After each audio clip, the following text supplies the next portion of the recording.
Good afternoon, everyone. Ladies and gentlemen, thank you for taking time out on a Saturday to come here. I think that it shows that you are consistent, obviously, or you're hoping to be. So first of all, I should thank the organizers of the summit who have invited me to speak to you today.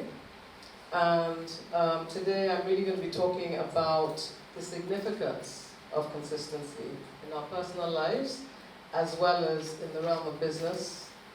So it's basically titled Consistency, an Essential Ingredient for Achieving Business Success. I'm going to try to do it in two different parts. So I'll talk to you, basically speech, and then if there's enough time, I will go sort of deeper into consistency in business. But I think that from the last two speakers, you're going to be hearing a fairly similar trend, okay? Because really, that is what consistency is, right? So, consistency plays an extremely vital role in achieving success and fulfillment. It is the bridge that connects our dreams, aspirations to tangible results. Consistency is the thread that weaves our actions, habits, and decisions into a powerful tapestry of achievement. In the dynamic world of business, consistency is the foundation upon which great organizations are built.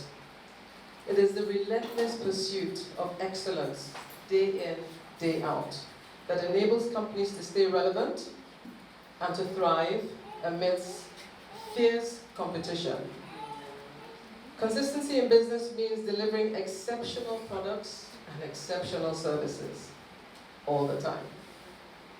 Meeting and exceeding customer expectations without fail. It means nurturing, enduring your client relationships, your partners, your employees, and building a reputation that is rooted in trust and reliability.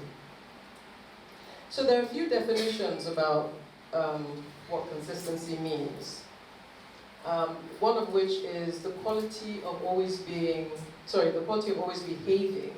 or performing in a similar way, or of always happening in a similar way.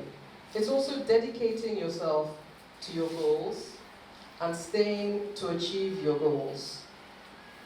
Consistency requires that you are committed, and it requires this commitment from you, which often involves taking action repeatedly, until you achieve your goals. So why is consistency so important? Well, first of all, consistency fosters trust. We live in an in an environment that is that has a very large trust deficit. Okay. So it basically means that nobody trusts anybody. We don't trust government don't trust us. Employees don't trust employers don't trust employees. It's a bit of a vicious cycle, but it is what it is. So when you are consistent in your behavior, when you're consistent in the business that you do, people then begin to trust you. They begin to just assume that you are going to do what it is that you say that you're going to do. Okay? So it allows customers to rely on businesses. It enables us to build the trust within our personal relationships. There's nothing worse than a person that is a flip-flop type person. Today is one thing, tomorrow it's another. These are time wasters. There's no point in, you probably won't even waste much time thinking about somebody. If you've had business with them once, they flip-flopped. If you go back again, it's actually your fault, right? So when we're consistent in our dealings, we create an environment of reliability, dependability, and integrity. People intuitively gravitate towards those who deliver on their promises all the time. Because consistency breeds certainty in an uncertain world, and we are living in an uncertain world. It is also the fuel that propels us towards our goals. Even on the toughest of days, it empowers us to overcome adversity. It helps us to maintain our focus. and it keeps us on track because you know what your end goal is. And when challenges seem insurmountable, you know that, well, I just have to stay the course. Oftentimes, it is the decision to persistently show up and give our best, even when the odds are stacked against us, that leads to remarkable breakthroughs. Consistency allows us to weather setbacks, to learn from failures, and to emerge stronger and wiser. And so I'm going to now tell you about a little bit about me. You heard that I am a lawyer by training and profession. I worked as a lawyer for, it's actually a lot more than 30 years. And I worked in practice, I worked in shipping, logistics, I worked in oil and gas, but I always wanted to do something for myself. I knew for a fact that I would never sort of like stay anywhere until the age of retirement. But I did enjoy being a lawyer, especially an in-house lawyer, and especially in oil and gas, because it was very varied, especially in the upstream sector, certainly in the company I worked in. And then I was thrown a challenge to go to live in Paris and work in, he said a fait nouvelle, which is basically French for business development, new business.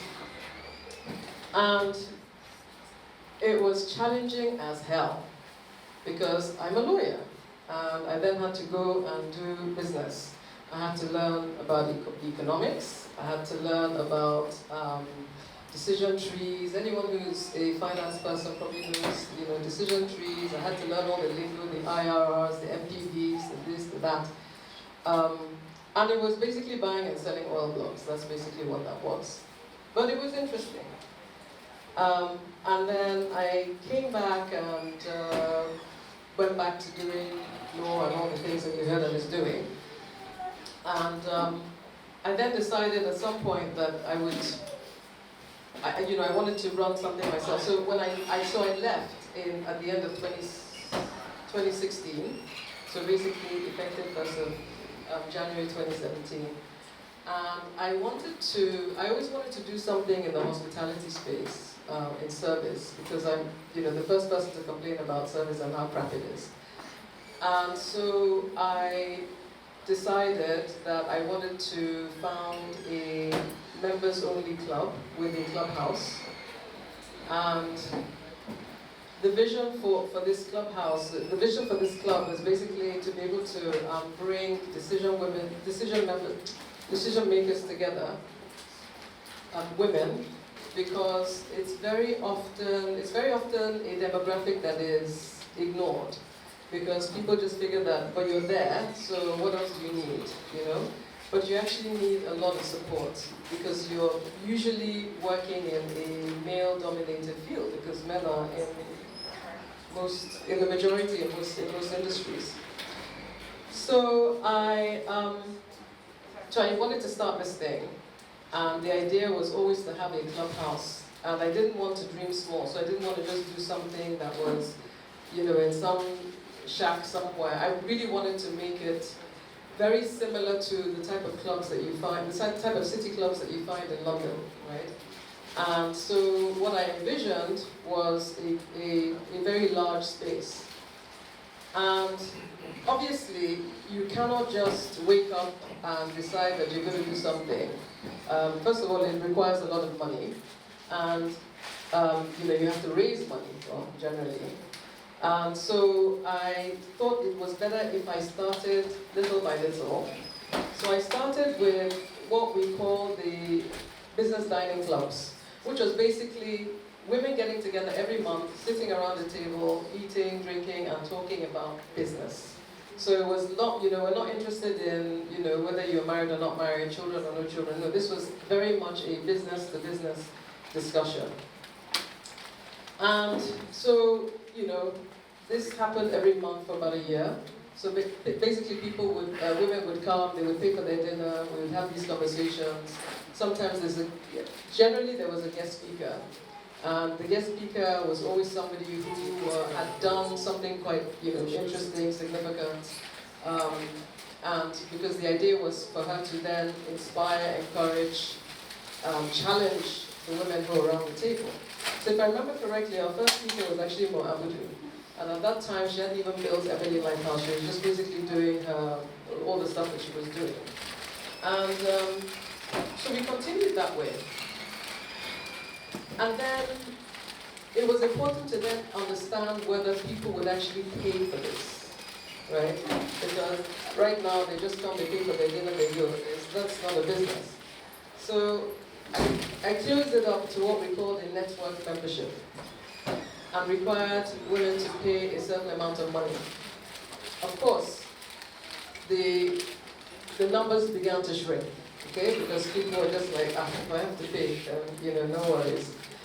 And you can imagine how that affected my own psyche. I was just like, oh, okay. I thought that they were all, because every month we saw big numbers, and then suddenly it shrunk. And I told them at that time, whoever was signing on as a network member, that by the end of that year, this was 2019, by the end of that year, we were going to close it off and it was going to be full membership. So by the time we closed it off, I think we were left with 10, maybe 10 people, 7 to 10 people. And it was very depressing, to say the least, right? But I decided that I was just going to keep going because as far as I was concerned, there was, I still had my eye on the goal, My focus was razor sharp. And I knew what I wanted to do and how I wanted to do it. And I was going to do it. And then, I had to start raising money. I put all that I could, and I'll tell you, I think there's a point in this talk when I tell you about the first project that I did and failed at, and lost a lot of money. So I didn't have that much money. Well, I put whatever I had into this thing, and then started to try to raise money. And then 2020 struck. And we all know what happened in 2020 when it was COVID struck. And it was a bit of I think it was a mixed blessing for me because on the one hand, although I had identified and paid rent for this place, I hadn't, it wasn't, we started the demolition and all this kind of stuff, but we hadn't done anything significant. Imagine, and I always used to say to myself, imagine if we'd opened, imagine if we had inventory, imagine this, imagine that, it would have been a nightmare. So anyway, I kept going, and then the membership started to grow, and I'll tell you also what happened, what I had to do, during COVID. I tried to find a partner, by the way. It wasn't like I wanted to do it by myself. But I was not able to find one, and I needed somebody who who would complement my skill set, i.e., have another skill set, and somebody who had the same sort of passion for what I was doing. Anyway, to cut a long story short, it didn't happen, but I managed to find a way to raise money in in a small way by going to different people, pitching to them, trying to get their money, finally did, and honestly, it was, it almost felt as though people didn't believe that I could pull it off, so they would say, so when is this clubhouse going to open, kind of thing. And, at that point, I was just like, well, I don't know, frankly speaking, I wanted to give up so many times, it just was like, you know what, this is just not worth it. But then, I finally did it, and in November 2021, we opened. But imagine, from 2018 to 2021. And, when we finally did open, when people were congratulating me and telling me how wonderful and things and whatever, it was very hard to even see the glory of this project. But anyway, it is what it is. So back to consistency, which I will say again that it is a powerful catalyst for personal growth. Honestly, I grew in that period. And you grow because, there are just so many bumps and challenges and ifs and buts, cry or no cry, today depressed, tomorrow you're happy, something happens. It's a tough road. But if you maintain these consistent habits and routines, it helps us to harness strengths. It helps us to be disciplined, and discipline clearly is the cornerstone of personal development. So I would say also that investing time in learning, practicing and expanding your skills will allow you to progress steadily towards your aspirations. It is through consistent effort that we inch closer and closer to our full potential, transforming our dreams to reality. But let us not confuse consistency with stagnation. Consistency doesn't mean standing still or rejecting innovation. No. Instead, it means constantly seeking improvements while maintaining a core set of values and principles. Your being consistent should encourage you to keep an open mind, to embrace change, while staying true to your purpose. So I mentioned what happened when I mentioned that I would say what happened when COVID struck. So when COVID struck, we used to have all these things out, in different restaurants and different, venues, etc. And then suddenly we couldn't because nobody wanted to be out. I didn't want to be out. So what did we do? We pivoted online. So we did everything that we were doing from business dining, we have all kinds of different activities, book club, rowing club, cocktails and shit. Everything we were doing online. And can you believe that was the time that we acquired the greatest number of members? It was quite something, because everybody needed some sort of lifeline. So, consistency and growth align perfectly when we commit to learning, to adapting, and to evolving. So, how do we remain consistent? Because it's all very well to say remain consistent. It's not so easy. But the truth is, staying motivated and overcoming distractions can be challenging. But let me try and share some strategies that I've picked up to help you maintain consistency in your business and in your life. So you heard from the last speaker and the speaker before that you have to set goals, and you really do have to set goals. So you have to set these very clear goals, and you have to define short-term and long-term goals, so that you have a clear vision as to what you want to achieve. You can then break these goals into smaller, manageable, bite-sized type tasks. You need to find your why. Why are you doing what it is that you're doing? Because the why is so important. And by the way, anytime you get a little bit distracted, anytime you get a little bit confused, you need to go back to your why. Because knowing your purpose helps you to stay focused and determined. It's also important to share your why with your team. Because if you're managing a team, you're leading a team, you're a business owner, they need to understand your why. Because if they don't, and you're just telling them you must do this, they'll do it, but there is a fundamental need to understand why you want people to do stuff. Why do you want me to do this way or that way? Why am I doing it at all in the first place? The third thing is to create a routine. So when you create a routine, it helps you to block out distractions. And you need to try to commit to your schedule. And I'm speaking to myself as well, because there are many days that I go into my workplace, I have a long list of to-dos, and I don't even look at my to-dos because I'm having to fight some fires, okay? But the discipline with, using a scheduling tool is that it will constantly, like Planner, I don't know if you know Planner or Microsoft Planner or Asana. These are things that help you to keep all the things that you need. It's a productivity tool. Help you to keep all the things that you need to do in one place, and then you can take them off. You can also assign things to your team. The fourth thing I will say is you have to prioritize and organize. So I just spoke about the to-do list, and if you can, put your priorities in the top part of your list, then maybe you'll get to do it. you need to, obviously focus on the important tasks first, and then you can do the rest later. The fifth is to try to manage distractions. So identify your distractions, and one of my distractions is my phone.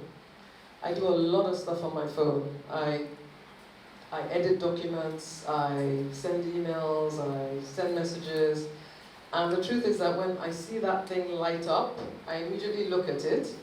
So I find that when I'm in like a board meeting, a meeting, whatever, I have to put my phone down, because I immediately want to respond. And the reason I do that is like I'm old, so I don't want to forget, right, that I have to respond.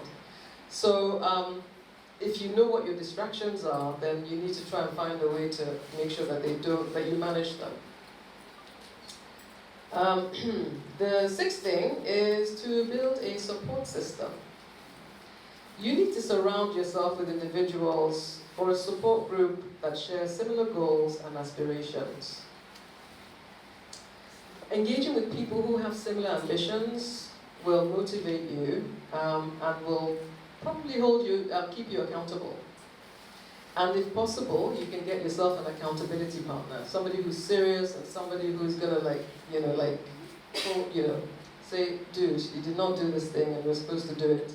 And someone who's gonna be brutally honest with you, frank with you, with love, of course. So yeah, an accountability partner is very, very important. The seventh thing is, you heard it before, is to celebrate progress. You need to recognize and celebrate your achievements, no matter how small they are. And I remember attending a mindfulness thing. I think it was a thing online. And, quite apart from the fact that the facilitator said, close your eyes. She said, close your eyes and, put your hand on your heart and just commend yourself. And honestly, I would never believe that I would feel the way that I felt when I did that. I actually, for the first time, because I'm my greatest self-critic, which I think is probably normal for most people, and for me to take a step back to actually say, well, actually, you know what, you've actually done quite well, so well done, bravo, hand on heart. It's actually a good practice, so it's something that you might want to imbibe. The eighth is to stay positive and resilient. Another thing that is not so easy to do, especially in the economy of today. When you hear that the exchange rate is something and inflation is, rushing to the sky, and, everything is changing in price every day, it's very hard. But if you're a business owner, if you're in employment, you have to stay positive, because that's all you have. Okay? So maintaining a positive mindset and a resilient mindset, these things are crucial, especially when you're faced with setbacks. The thing is that we have to learn from our failures. We have to adapt to changing circumstances, a changing environment. They say Nigerians are extremely resilient. Well, do we have a choice? So we have to learn to adapt to change, to focus on finding solutions. Let us be solution-driven. Because if we're solution-driven, then, that's like half of the problem solved. So I remember mentioning that, talking about failure, I remember mentioning that I failed at this first project. It was a similar project, but it was meant to be a private members club, but to showcase creatives. And, I found this wonderful piece of building. It was like 8 townhouses, one long big outhouse, there was lots of grounds. And, we started working on the plans and everything, and then we had one big meeting, like nearly a year into this project. Money has been sunk, mind you. And the MEP people said, this is not going to work, because you're sitting on a road that is adjacent to another one that is new and higher, which means that when it rains, you're going to get flooding, number one. Number two, the houses were built with short ceilings, a bit like this. So imagine if this was slightly, I think probably about the same thing. Imagine if you had to raise the ground here, but then we're speaking about a luxury space, right? So it just doesn't work. So I had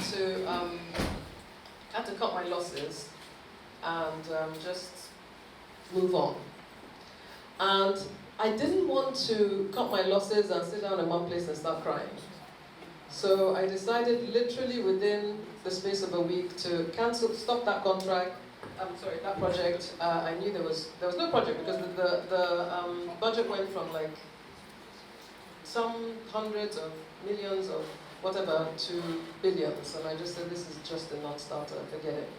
But I made mistakes also when I was doing that, because I was doing a lot of marketing, we're holding events that were all self-funded, which was crazy.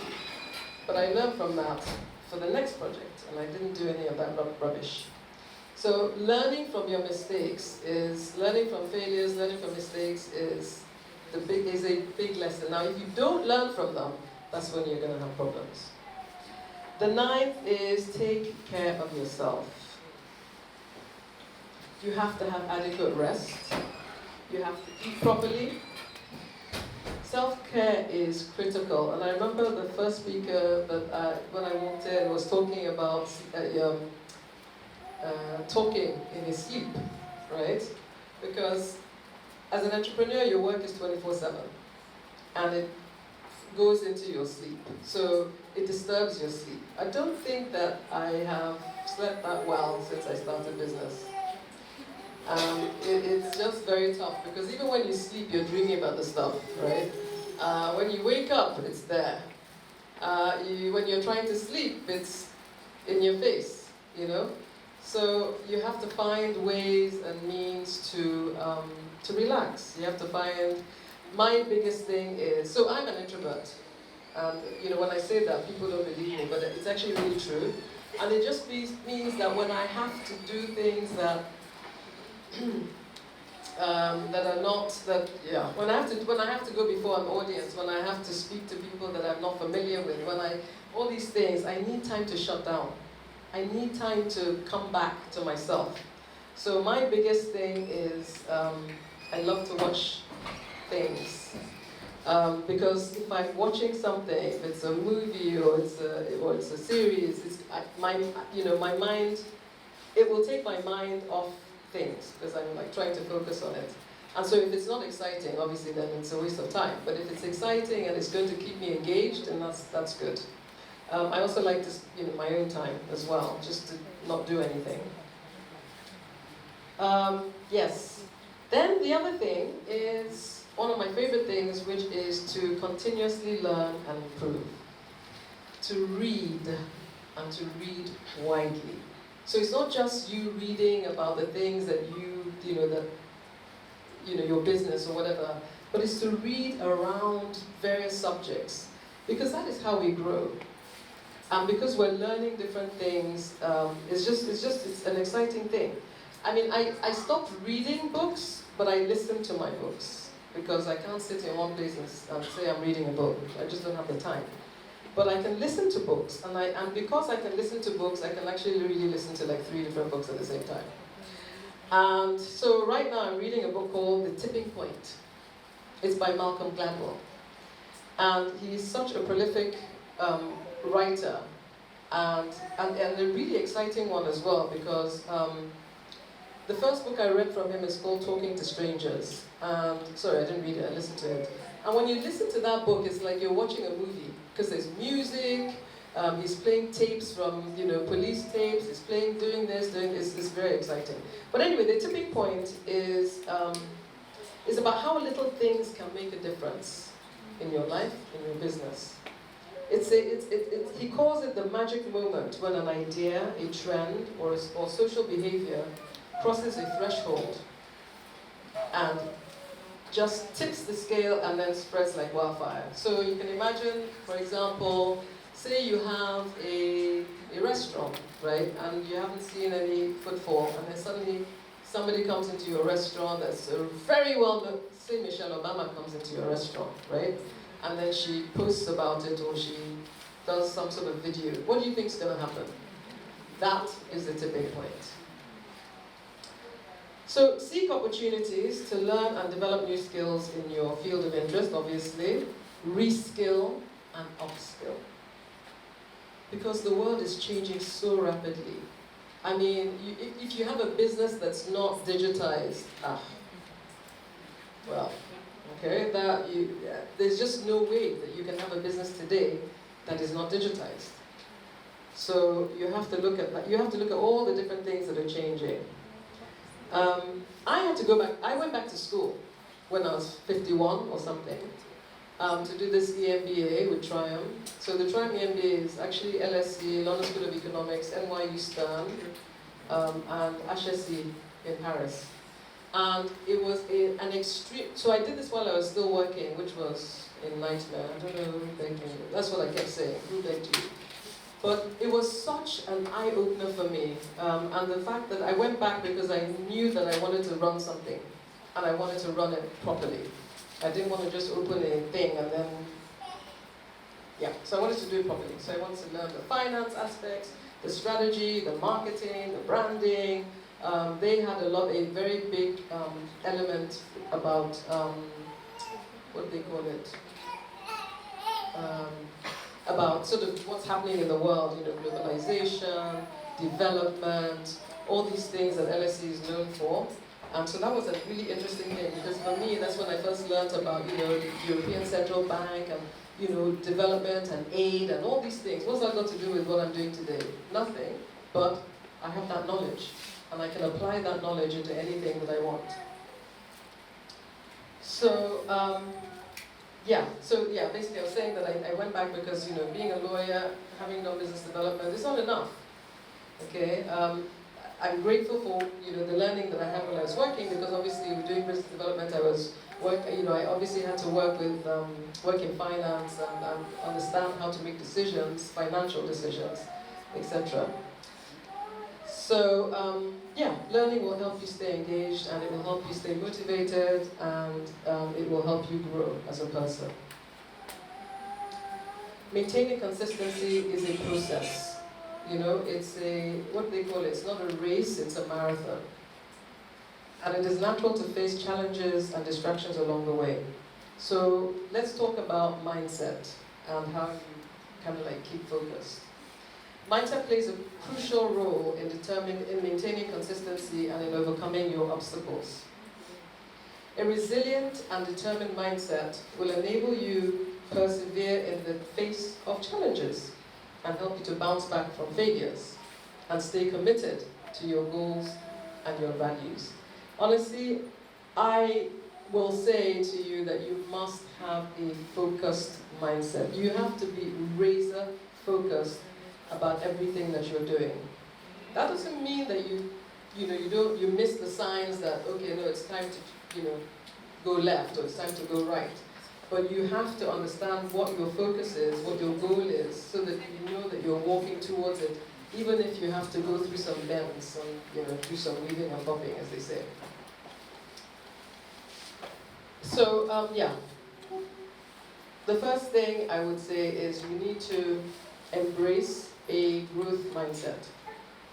You have to understand that abilities and skills can be developed through dedication, effort, and learning from failures. 10 minutes more? I'll be done in less. Second thing is, let me finish with that. Embrace challenges, because these challenges are opportunities for growth. I think we heard that already, okay? Identify and reframe your negative thoughts. Please, don't keep negative thoughts in your head, because they can really derail you.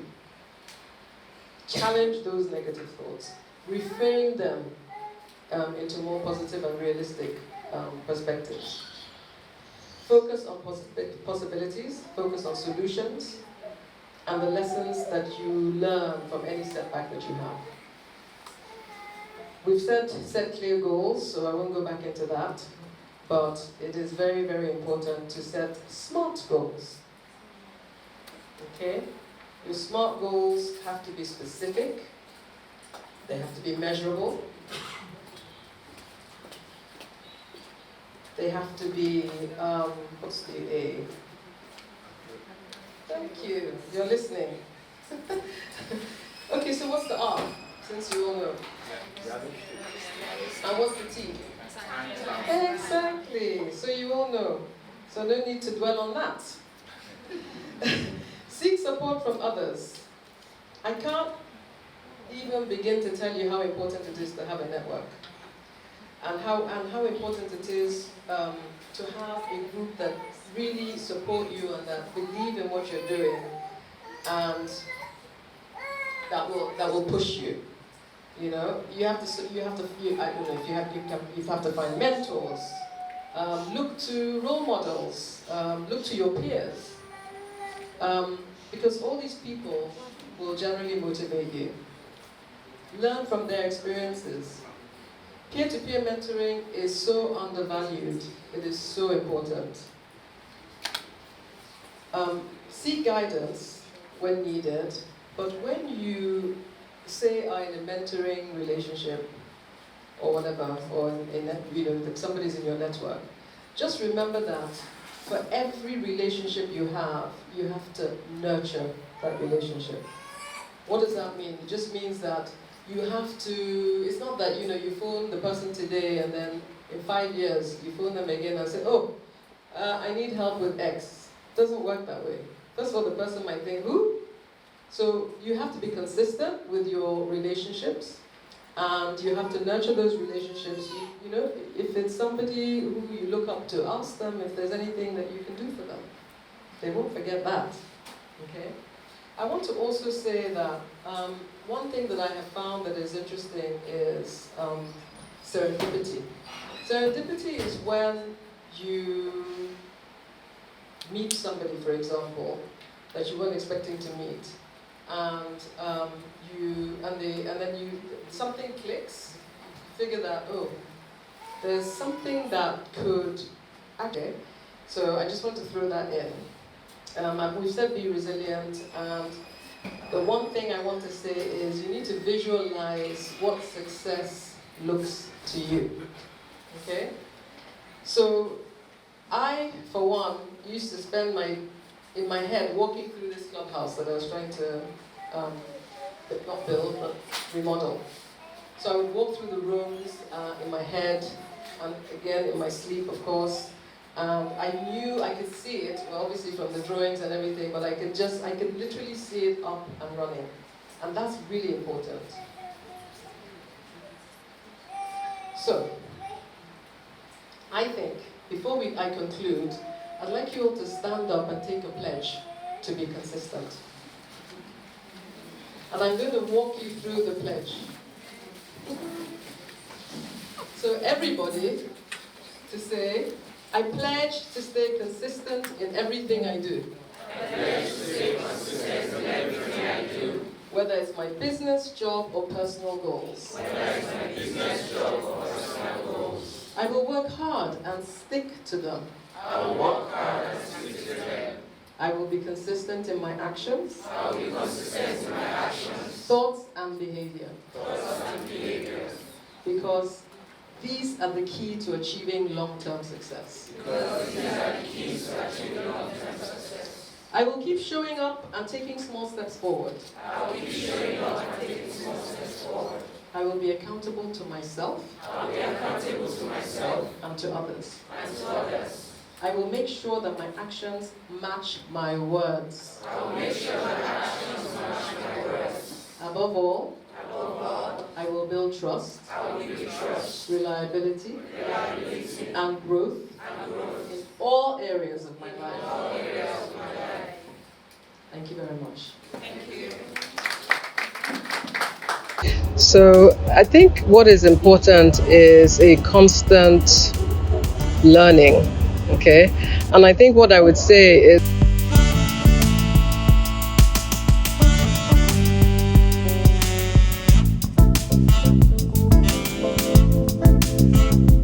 You're never too old to learn anything. I think that if you start to build that practice of learning, of reading, I think we don't read enough, and we need to read, and we need to read widely, because books teach us a lot of things.